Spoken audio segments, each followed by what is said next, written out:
Kita awali Anyi sore hari ini dari informasi sebuah minibus terbakar di ruas tol Kapuk kilometer 22 arah Pluit siang tadi.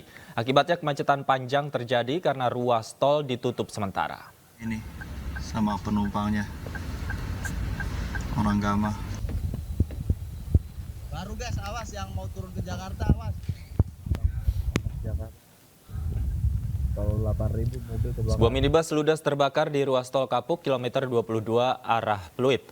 Akibatnya arus lalu lintas di ruas tol tersebut sempat ditutup. Baru guys, awas yang Tidak ada korban jiwa dalam kebakaran tersebut karena sopir langsung menyelamatkan diri.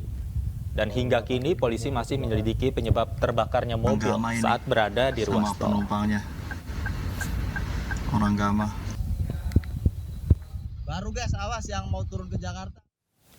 Kebakaran melanda sebuah pabrik triplek di Duren Sawit, Jakarta Timur, Rabu dini hari. Petugas damkar terjunkan 22 unit mobil damkar dan 95 personil untuk memadamkan api.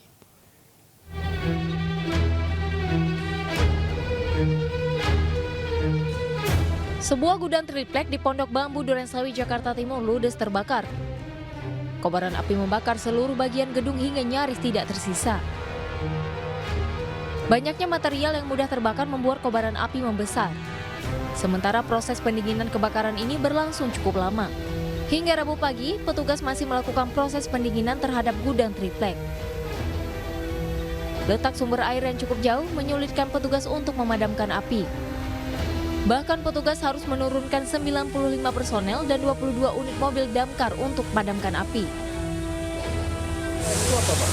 Kita kendala memang sumber air ya, kita kendala sumber air yang cukup jauh, jadi kita ambil dari BKT sana, kita lakukan operasi dinamis ya, jadi kita suplai dari satu mobil ke mobil-mobil berikutnya. Nah ini kendala kita, memang sumber air cukup jauh, sehingga itu salah satu dari kendala kita. Kemudian tumpukan-tumpukan triplek ini memang cukup tinggi ya, hampir mendekati plafon. Jadi kebetulan informasi dari pemilik tadi, ini barang-barang juga baru masuk nih, kurang lebih 3 hari yang lalu. Akibat peristiwa ini, arus lalu lintas dari arah Pondok Kelapa menuju Jalan Pahlawan Revolusi ditutup sementara. Dari Jakarta, Rio Manik, Ainus melaporkan. Pemirsa, penerapan tilang manual terus digelar petugas kepolisian Satlantas Jakarta Barat. Pagi tadi, puluhan pengendara sepeda motor maupun mobil yang melintas di jalur bus Transjakarta dan Mogot Jakarta Barat terjaring razia.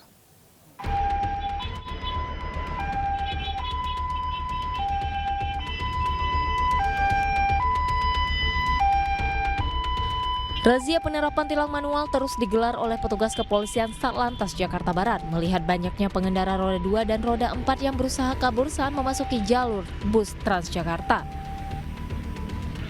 Melihat banyaknya pengendara roda 2 dan roda 4 yang berusaha kabur saat memasuki jalur bus Transjakarta. Saat melihat petugas polisi menggelar razia, para pengendara motor sontak berputar arah untuk menghindari razia tanpa memikirkan keselamatan. Petugas yang melihat banyaknya pengendara roda 2 yang berusaha kabur langsung menghampiri para pengendara hingga diberikan sanksi tilang manual di lokasi. Ada pula yang bersitegang dengan petugas tak terima ditilang.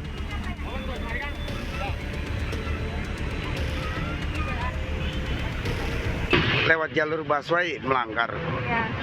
Nah, Mbak kenapa lewat? Ada juga macet banget Kak, Terus diapain sama polisi? Ya. Perasaannya seperti apa? Kalau sudah ditilang, ada rasa jerah atau tidak? Kemana Mas? Ya. Kerja di mana? Mas, kenapa lewat jalur busway?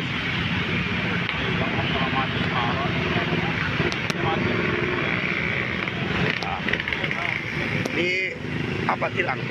Ditilang. Meski kerap menggelar razia, tidak mengurangi nekatnya para pengendara yang menerobos masuk ke jalur bus Transjakarta. Dengan berbagai alasan termasuk menghindari kemacetan di jalur arteri Jalan Daan Mogot yang hampir setiap hari dipadati kendaraan. Dari Jakarta, Rizky Falufi, Ainus melaporkan. Pasca Presiden Jokowi meninjau langsung dan memerintahkan perbaikan jalan rusak di Lampung dan Sumatera Utara beberapa waktu yang lalu, warga pun beramai-ramai memviralkan kondisi jalan rusak, salah satunya di Mandailing Natal, Sumatera Utara. Jalan rusak yang merupakan jalan utama penghubung 4 desa itu tak kunjung diperbaiki selama puluhan tahun lalu. Inilah kondisi jalan menuju Desa Lubuk Kaca yang harus dilalui masyarakat setiap hari dengan kondisi yang sangat memprihatinkan.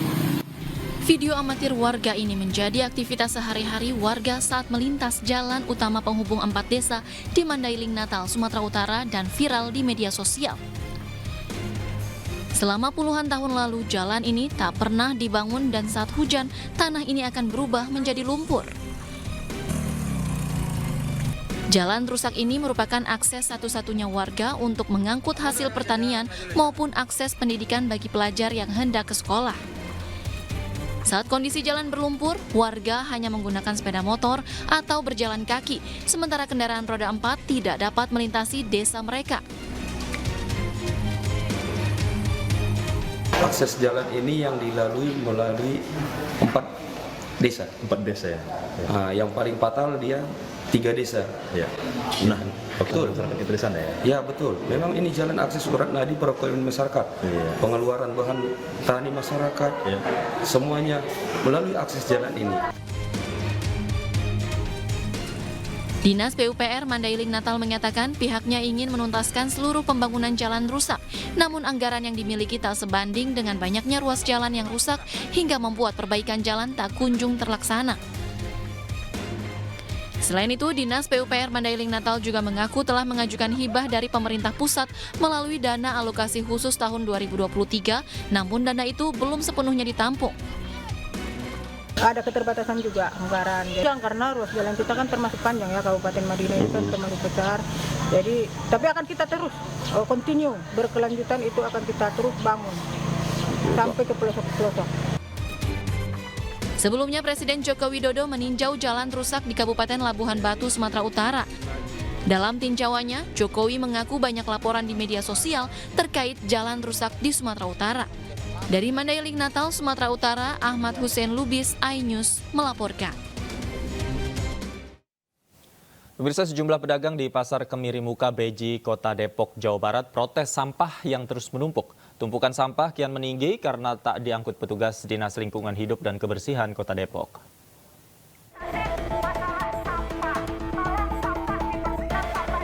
Dengan membawa spanduk bertuliskan Pasar Kemiri Muka Depok bukan tempat pembuangan akhir, sejumlah pedagang berorasi lantaran geram terhadap warga dari luar pasar yang membuang sampah di lokasi tersebut hingga tumpukan sampah menumpuk setinggi 5 meter.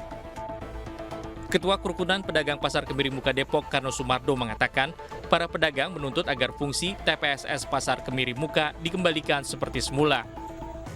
Ia juga menegaskan bahwa menumpuknya tumpukan sampah tersebut berdampak pada tercemarnya sumber air warga serta menimbulkan aroma tak sedap.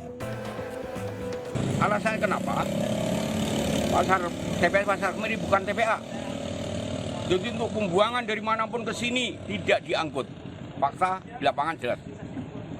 Jadi pedagang masyarakat ini tidak mau dikorbankan.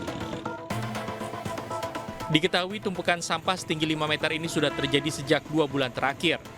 Hingga saat ini pun petugas dari Dinas Lingkungan Hidup dan Kebersihan Kota Depok tak kunjung datang untuk mengangkut tumpukan sampah tersebut. Dari Depok, Jawa Barat, Iyung Rizky, iNews melaporkan.